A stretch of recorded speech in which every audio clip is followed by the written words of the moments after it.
I am 25 years old. I am employed full-time and presently reside with my grandmother. I have been with her for as long as I can recall. I lost my mother at a young age, which has led to a life primarily shared with my grandparents. My father essentially disappeared following my mother's passing when I was 5, leaving me in the care of my grandparents and choosing not to be present in my life. Only my grandparents are here. There are no siblings or others to rely on. I frequently inquired, "When will Dad return?" My grandmother would consistently offer a gentle smile, tinged with a hint of sadness, and reassure me not to be concerned. Ultimately, I achieved it. He would not be returning. Indeed, it has been a consistent partnership between us from that point onward. My grandparents welcomed me into their home in their 50s. While they may not have been wealthy, their love and support were unparalleled. They ensured that I always felt included and engaged, I wasn't spoiled, but they provided for my needs and dedicated themselves to ensuring I had a fulfilling life. Grandma was a resilient individual, consistently taking on various jobs, whether at the local grocery store or in house cleaning. She consistently maintained a positive demeanor, always smiling and attentively looking after my needs. I recall the sense of pride I experienced when I began my educational journey. My grandmother carefully accumulated funds to purchase this charming backpack adorned with cartoon characters for me. It was a vibrant shade of pink. I believe I exhausted its use within a month due to consistently carrying it with me, even outside of school hours. I understand that it wasn't simple for them to acquire such nice items for me, yet they consistently managed to do so. That is simply their nature. As I matured, I began to understand the immense effort they put in to maintain stability. Prior to his illness, my grandfather held a steady position at the post office. He maintained a reserved demeanor, yet it was evident that his affection for me ran deep, despite his inclination to express it through actions rather than verbal affirmations. I would observe him discreetly slipping candy into my lunchbox or allowing me to watch TV beyond my bedtime when Grandma was not paying attention. He may not have spoken often, yet he demonstrated his concern through subtle gestures like that. As I progressed through high school, the situation began to become increasingly intricate. My school held significant importance in my life. I have consistently excelled in academic pursuits, as you might expect. Engaging in academic pursuits, completing assignments, and similar activities.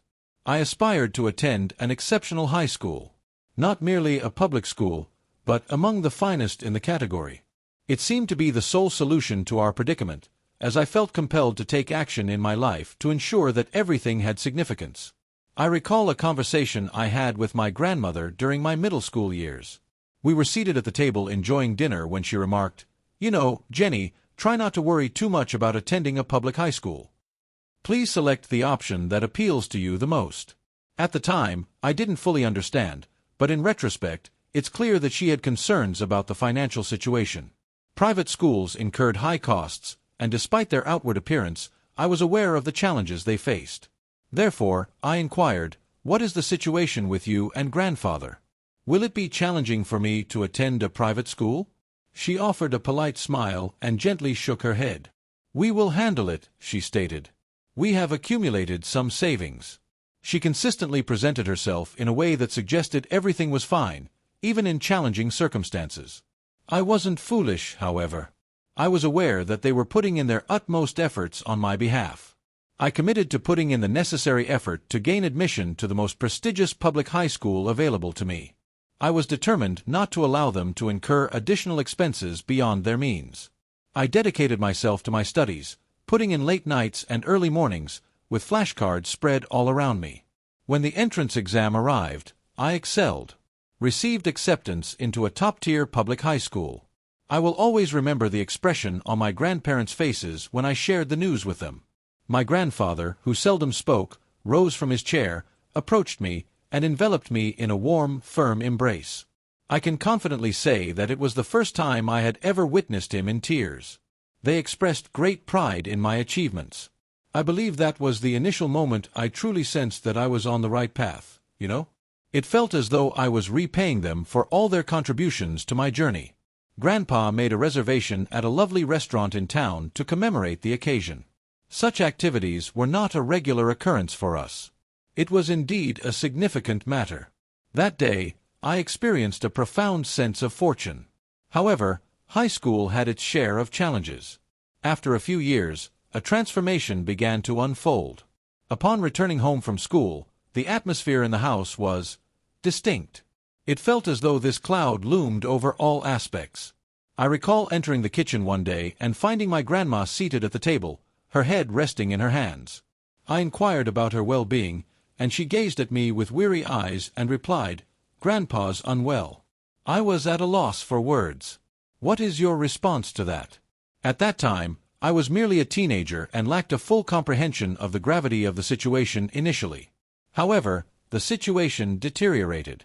Extremely poor. Grandpa frequently visited the hospital, and each time he returned home, his condition appeared to have deteriorated further. He ceased his employment, necessitating that Grandma increase her hours at work to maintain operations. I experienced a profound sense of powerlessness. I was unable to take any action to resolve the issue, as you are aware. I made an effort to stay on top of my studies, but maintaining concentration proved challenging as my mind was preoccupied with the situation at home. I would dedicate my late hours to studying, yet I would also have concerns about Grandpa's well-being. And grandmother. She consistently displayed remarkable strength, yet I could perceive the subtle fractures beneath the surface. She was fatigued. There were days when she would return home from work, take a seat on the couch, and gaze at the wall for what seemed like an eternity before finally rising to prepare dinner. I began to contribute more actively, undertaking any tasks within my capacity, preparing meals, maintaining cleanliness, and addressing any necessary tasks. I aimed to prevent her from adding my concerns to her existing burdens. She would consistently reassure me, "Don't worry, Jenny. Prioritize your academic responsibilities. Your future is promising and full of potential." How could I concentrate on my studies when it seemed that everything surrounding me was in disarray? Grandpa's condition continued to deteriorate. It was a gradual and challenging deterioration. One day, he would be fine, and the next, he would find himself back in the hospital. I found it quite unsatisfactory. It was difficult to witness him in that state. It was disheartening to observe Grandma in such a fatigued state. I felt frustrated by my inability to improve the situation. That was the moment when everything began to resonate with me. Life would present its challenges. It was unlikely to be just. It certainly did not align with my expectations. The situation deteriorated following Grandpa's diagnosis. I could no longer overlook the situation. To be completely candid, I had no desire to do so. Each time I entered the house, a sense of weight enveloped me. It feels like a burden I cannot release. Grandpa was facing a serious illness. His condition was deteriorating. Quick. I was uncertain about how to handle the situation. As a teenager, I experienced the profound impact of watching someone I cared for diminish in front of me. Grandma made an effort to maintain her composure, yet I could perceive the underlying fractures. She remained silent, yet there was no need for her to voice any discontent. It was evident. There were days she returned home from work. Her shoulders were hunched, as if burdened by an immense weight. She would greet me with a smile, inquire about my studies, and prepare dinner as she consistently did. However, it lacked the same quality. We were both aware of it. Grandpa frequently visited the hospital, making it challenging for me to keep track of all the appointments. On certain days, he would stay for an entire week, while on others, his visit would last only a few days. However, with each return, his condition appeared to deteriorate. It resembled the gradual fading of a presence. He was once a robust and reserved individual. At this point, he found himself feeling weak and fatigued, often unable to rise from his bed. It was challenging to witness. I aimed to assist, but what actions could I take? I was merely a child. Grandma was the one maintaining cohesion, or at least making an effort to do so. She began to accept additional part-time positions. It had evolved beyond merely settling bills. The expenses included hospital fees, medication, and all related costs. Despite having insurance, Grandpa's coverage was not comprehensive. At that time, I didn't fully grasp the financial aspects, yet I was aware of our challenges. I could hear her late at night discussing payment plans with the hospital over the phone, occasionally engaging in disputes with them. I made an effort to take on more responsibilities at home. I would prepare dinner if she were to arrive late. I would undertake cleaning, handle laundry, and perform any tasks that could alleviate some of the pressure. I secured a part-time position at the local store to generate additional income. It may not have been significant, but it held value. However, regardless of my efforts, it seemed insufficient. In all honesty, it was not. How is this possible? The most difficult aspect was witnessing Grandpa in that condition. I would return home from school and immediately head to his room to see how he was doing. On certain days, he would be in a deep slumber, while on others, he would sit upright, attempting to project an image of normalcy. He would share stories or attempt to make a joke, but even that was diminishing. There was a particular day that remains etched in my memory. I entered his room, and he glanced up at me with a faint smile and said, "Jenny, I apologize." I was uncertain about how to respond. Apologies for what exactly? Due to illness? For not being able to embody the grandpa I once knew? I remained seated beside him, grasping his hand, uncertain of the words to express. What can one possibly respond to that?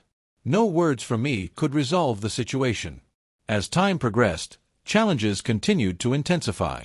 At that point, Grandpa had already retired, placing the responsibility solely on Grandma to ensure our well-being.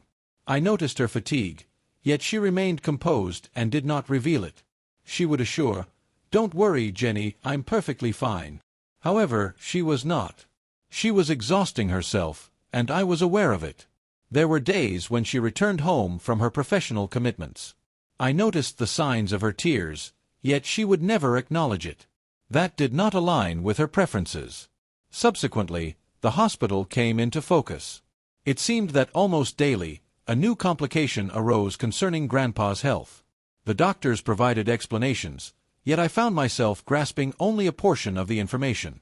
I had a strong sense that it was not favorable. One evening, my grandmother and I paid him a visit, and he was connected to numerous machines. He was hardly conscious, and upon seeing us, he attempted to smile, yet it eluded him. At that moment, it became clear to me that he was not going to improve. I was uncertain about how to address that situation. What steps can you take to brace yourself for the loss of someone who has been a constant presence in your life? A person who consistently shows up each day, even if they are not the most vocal or expressive individual. I sensed that my entire foundation was slipping away. I attended school, attempting to concentrate and maintain a facade of normalcy, though it was far from the truth.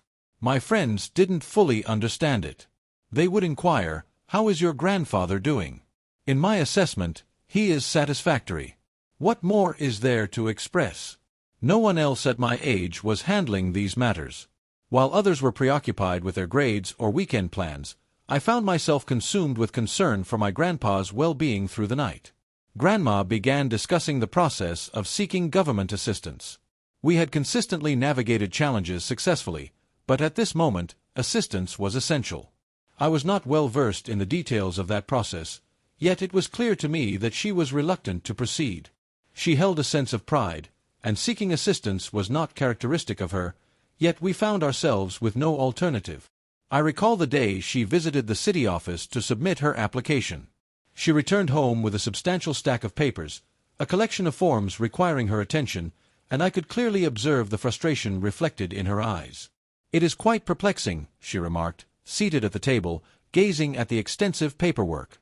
I engaged with her and provided assistance to the best of my ability, yet it felt quite overwhelming. Ultimately, we successfully navigated the process, and a few weeks later, we received the approval. I anticipated that this would simplify matters, but it did not. It enhanced the authenticity of the experience. We were now officially receiving assistance, and that felt like a setback in itself. As Grandpa's condition deteriorated, the impact on Grandma became increasingly evident. She continued her efforts, diligently striving to accomplish her tasks, yet it fell short of expectations. It has never been the case. One evening, following another difficult episode with Grandpa, she reached her breaking point. I had never encountered her in that manner. She positioned herself at the kitchen table, her hands shielding her face, and wept quietly. I was uncertain about the next steps to take.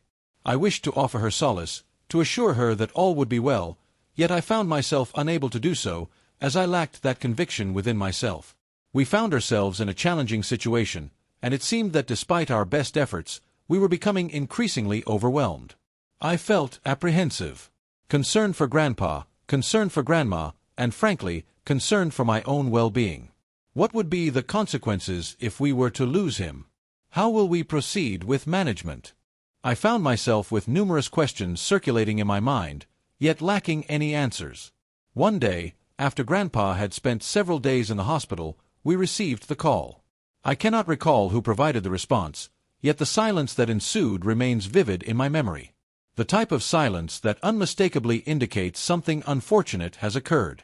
Grandfather has passed away. I initially did not shed any tears. I remained still, feeling detached, as if my mind was unable to comprehend the situation. He was gone, just like that, and everything we had been holding on to, all the hope that perhaps he would improve, vanished as well. That evening, my grandmother joined me on the couch.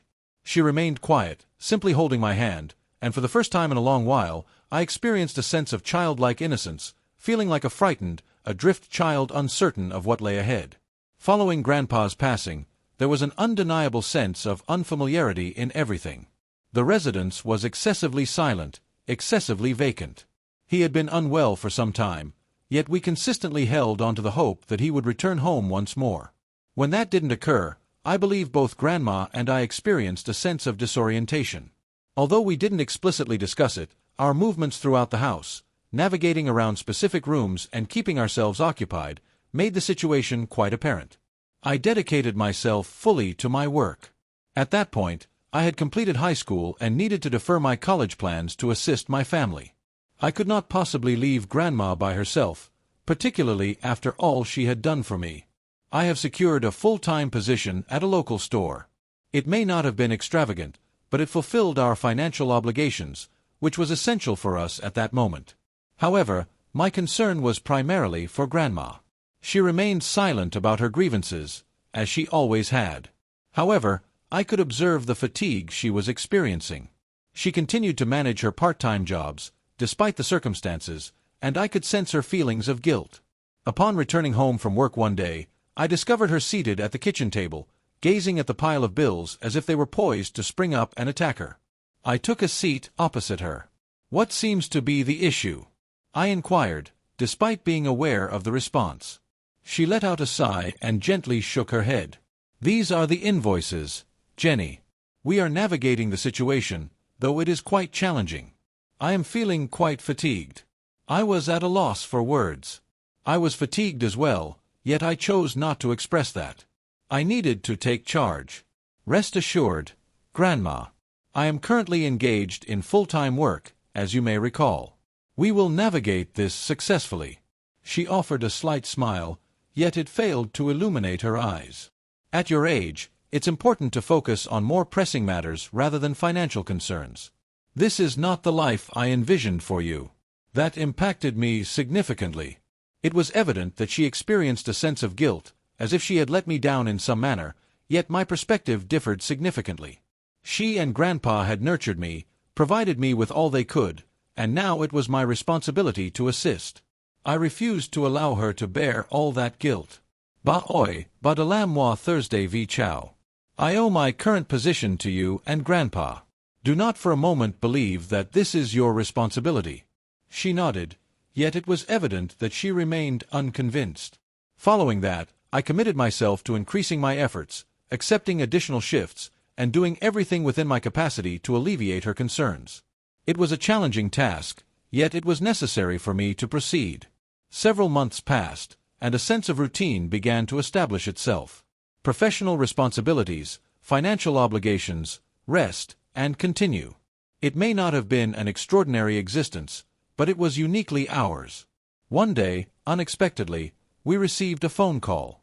It was unusual because we were never contacted by anyone. I responded, and on the other line was a woman I did not recognize. "Greetings, is this Jennifer?" she inquired. "May I ask who is speaking?"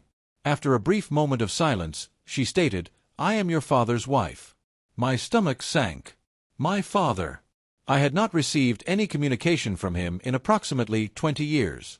Suddenly, his wife was reaching out to me? I was completely unaware that he was married. "All right," I responded in a measured tone, uncertain of what was to come. "I regret to inform you that your father has passed away due to a car accident." I experienced no sensations. I mean, what was I expected to feel? The individual had left me behind during my childhood, and now I was expected to feel sorrow over his passing? "I understand," I replied, making an effort to maintain a composed tone. She continued to speak, yet my attention was hardly engaged. Details regarding the incident, the memorial service, and other related matters. It was only when she mentioned inheritance that I refocused my attention. "D-san," I reiterated. "Indeed," she affirmed, and I could sense the strain in her tone. "He has left some assets, and as his biological child, you are entitled to a claim on them." I found myself in a state of confusion. This individual had been absent from my life for years, and suddenly I found myself entitled to his financial resources? It seemed surreal. I had no desire for anything from him. What would be the reason for me to do that? However, she made a remark that truly unsettled me. "Would you contemplate relinquishing your inheritance rights? This would streamline our processes. In my perspective, we do not have any children, and your assertion adds complexity to the situation." I was truly astonished. She made no effort to conceal the true nature of this situation. It was not related to my father's memory, nor was it about closure or similar matters. It pertained to financial matters. Not for myself, but for her. She expected me to simply walk away, to act as if I were invisible, allowing her to possess everything entirely for herself. "No," I stated with conviction. A moment of silence ensued. "Kong." "Indeed," I affirmed, my voice now more assertive. "I will not relinquish anything. I was completely unaware of this inheritance. However, now that I have this understanding, I will not relinquish it simply for your convenience." She was not satisfied with that response. "However, you did not establish any form of relationship with him. What impact does it have on you?" That struck a chord. "I agree with you. I did not have a relationship with him. He entrusted me to my grandparents and then vanished. However, that does not imply that I am not entitled to what is rightfully mine." I could sense her frustration on the other end of the line. She expressed her discontent quietly. I expressed my frustration without concern for fairness. He was my father, regardless of his actions, and I am entitled to what he left behind. She concluded the call after that. I remained seated for several minutes, attempting to comprehend the events that had just unfolded. I had not considered my father in many years. Suddenly, his passing introduced a wave of drama into my life. I informed Grandma about the call, and she appeared unfazed. "I always knew your father had a self-centered nature," she remarked. "However, attempting to claim everything for oneself is quite beneath even him." We opted to seek legal counsel to ensure we fully understood the situation we were entering. I was uncertain about the amount of money involved, but it was inconsequential. I was determined to stand my ground. Not after all that we have experienced together. I was determined not to allow an unfamiliar person, someone who had no understanding of my situation, to take away something that was rightfully meant for me. Following the conversation with my father's spouse, the situation intensified rapidly. It had evolved beyond merely addressing my inheritance claim. It turned into a peculiar conflict between myself, a person who hadn't laid eyes on her father in more than 20 years, and his second wife, who evidently desired everything for her own benefit. I did not intend to appear selfish, but her approach, insisting that I relinquish my rights without engaging in a meaningful discussion, was quite off-putting. Therefore, I firmly stood my ground. After my conversation with Grandma, my immediate action was to contact the family lawyer. He was indeed a cousin of ours, and I had only encountered him a few times during my upbringing, yet Grandma held him in high regard. She referred to him as a straight shooter, indicating that he was direct and straightforward, avoiding any frivolous distractions. I appreciated that. I aimed to avoid any unnecessary conflict. I would like to understand my rights and my position in this matter. A few days later, I met with him, and he meticulously reviewed everything with me. My father left a substantial portfolio of assets. A modest amount of savings, some property, and a few strategic investments. It wasn't as if he was overflowing with wealth, but it exceeded my expectations for someone who had largely been absent from my life. The aspect that truly caught my attention was the extent of the unexpectedness. I had no knowledge of his life following his departure. The attorney indicated that the second wife had been enjoying a comfortable lifestyle, and now that my father had passed, she sought to retain all assets. What steps should I take? I inquired with the attorney, who was seated in his formal office, as I felt somewhat uncomfortable in the surroundings. I was not familiar with legal matters, particularly regarding inheritance. This was not precisely a topic covered in our educational curriculum. He stated, adjusting his glasses and reviewing some documents, that you are entitled to 50% of your father's assets. As his biological child, you have the right to that, unless you decide to relinquish your rights. I declined with a shake of my head. I will not be waiving anything. He offered a subtle smile. I didn't anticipate that, but the opposing party, specifically your father's spouse, is probably going to challenge it. This situation has the potential to become complicated. I was indifferent to the potential for disorder. I was determined not to allow her to intimidate me into relinquishing what rightfully belonged to me, yet I also needed to consider Grandma's feelings. She was still in the process of healing from everything related to Grandpa, and I preferred not to involve her in any legal disputes. However, when I discussed the matter with her, she fully supported my decision to maintain my position. You truly deserve this, Jenny, she stated with conviction. After all that you have experienced, ensure that you protect what rightfully belongs to you. That concludes it. We were involved. The attorney submitted the required documentation, and it wasn't long before the counsel for the second wife reached out to my legal representative. It seems she was displeased with my assertion and was ready to confront the situation. I made an effort to avoid overthinking the situation, yet it proved to be quite challenging. Each day, I returned home from work contemplating whether there would be another call, additional paperwork, or yet another matter to address. It began to take up a significant amount of my time, which is typically the nature of legal matters. One day, a knock resonated at the door. I was not anticipating any visitors, and Grandma was out attending to her errands. I opened the door, and there she was, my father's wife, standing directly on my doorstep. "May we have a conversation?" she inquired, her expression reflecting a significant level of stress, as if the entire situation was taking a toll on her. I was initially reluctant, but I decided to listen to her perspective. "Very well," I stated, moving aside to allow her entry. We gathered at the kitchen table, the very same table where Grandma and I had engaged in meaningful conversations just weeks prior. It felt unusual, as if I was inviting the adversary into my space, yet I was intrigued by her message. She began, adjusting her hands nervously. "I realize this may seem unusual for you. Given the lack of a relationship with your father, what is motivating you to pursue this further?" Her tone was not confrontational, yet it was evident she was attempting to persuade me to withdraw. I was not accepting that situation. I did not maintain a relationship with him due to his departure, I stated, maintaining a composed tone. "However, that does not imply that I lack the entitlement to what he bequeathed," she sighed. "However, I held the position of his spouse. I provided support for him when others were absent. I'm not suggesting that you aren't worthy of something," I responded. "However, I am his daughter, and I will not relinquish my rights simply due to your inconvenience." Her expression became tense. "Unfavorable? This experience has been quite challenging for me. Experiencing his loss, managing the current situation, and now facing this inheritance dispute. There is no necessity for financial resources in this situation." I experienced a slight surge of frustration at that moment. How was she aware of my needs? She was unaware of my experiences, oblivious to the challenges that Grandma and I had faced together. I clearly stated that you do not understand my needs. This matter transcends mere financial considerations. It fundamentally revolves around the principles of fairness. She was not satisfied with that response, yet she did not contest it as vigorously as I had anticipated. Instead, she appeared fatigued. "I simply wish for this to come to an end," she murmured. "It will be resolved once we address this matter appropriately," I stated firmly. "I will not concede simply to simplify matters for you." Following that, A prolonged silence ensued.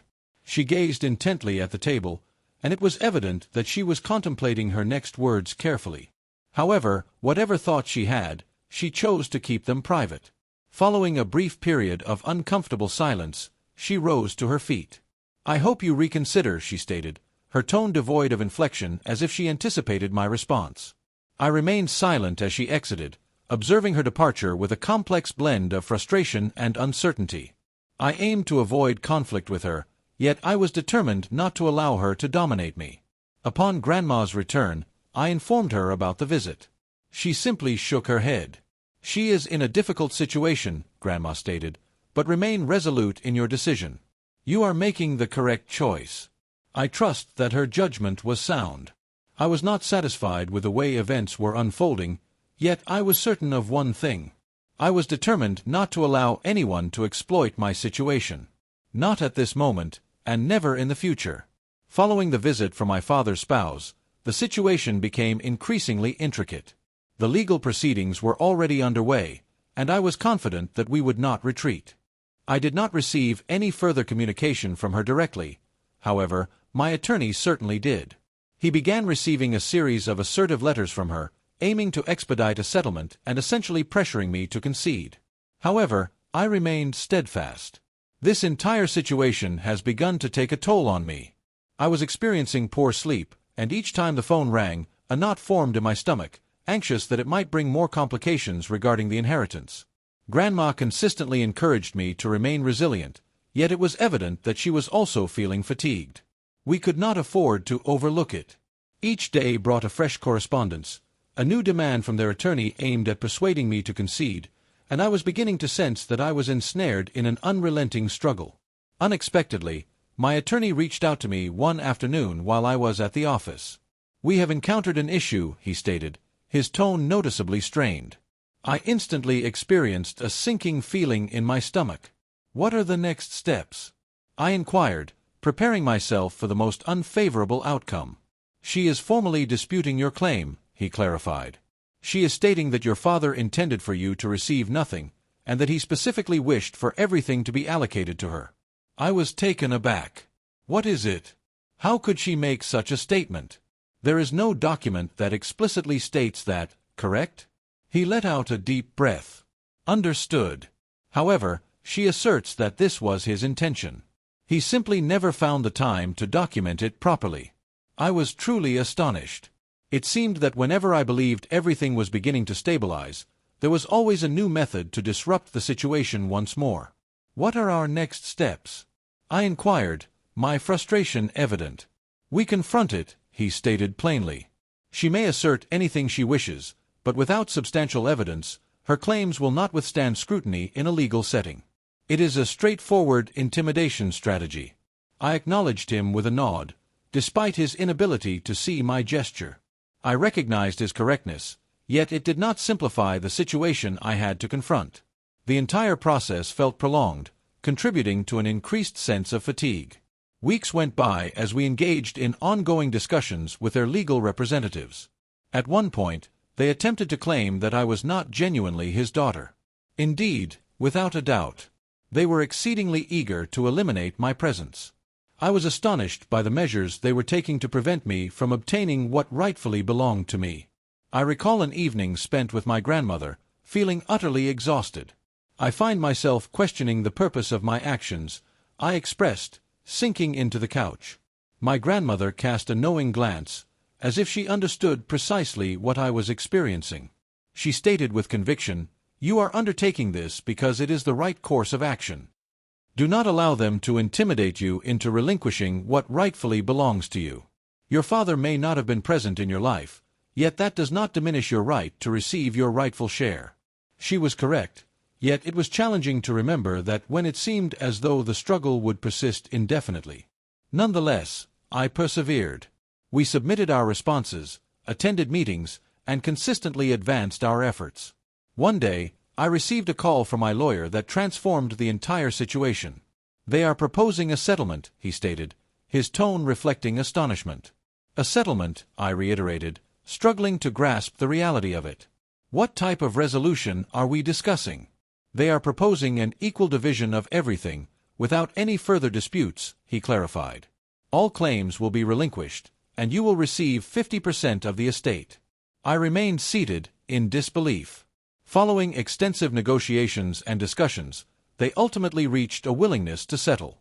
Initially, I was at a loss for words. A portion of me considered that perhaps I should have continued to advocate for more, yet another part felt a sense of relief that this situation might finally be concluding. I inquired about his thoughts on the matter. He stated that it is a reasonable proposal. This is what you rightfully deserve from the beginning, and it is far more advantageous than prolonging this matter in court for another year. I acknowledged with a nod. Very well, let's proceed with that. Upon informing Grandma about the settlement, a sense of relief washed over her as well. She expressed her pride in me with a warm smile. You maintained your position. That is what is important. And just as swiftly, it came to an end. The documentation was submitted, and within a matter of weeks, the estate was formally allocated. I did not experience the exhilaration of victory or triumph that I had anticipated. It felt like a serene sense of release, as if a burden I had been shouldering for months had finally been alleviated. We received our portion, which was sufficient to manage the bills, set aside some savings, and ultimately allow Grandma to retire from the various part-time jobs she had been handling. That was the most outstanding aspect of everything. She no longer faced challenges, and for the first time in a considerable while, I sensed that everything would turn out well. After everything was settled, I reflected deeply on my dad. A portion of me remained astonished by the way events had unfolded. He was not involved in my life, nor was he present for me or Grandma, yet ultimately he left something behind. Perhaps it was not deliberate, perhaps he never intended for me to gain anything, but ultimately it was of little consequence now. I possessed my life, and I had my family, the true family, the ones who had consistently supported me. As I observed Grandma, finally at peace after a lifetime of dedication, I realized we had indeed made the correct decision. It wasn't primarily about the financial aspect, not truly. It was about asserting our rights and ensuring that no one exploits us. My father's spouse may have had high aspirations, but ultimately we received what was rightfully ours. And that was enough for me. Cap not. It's funny how things change after everything calms down. After all, the drama with the inheritance was finally over. Life has progressed naturally. I anticipated a shift in my feelings, expecting a significant moment where I could finally unwind and take a deep breath. I did, to some extent, but not in the manner I anticipated.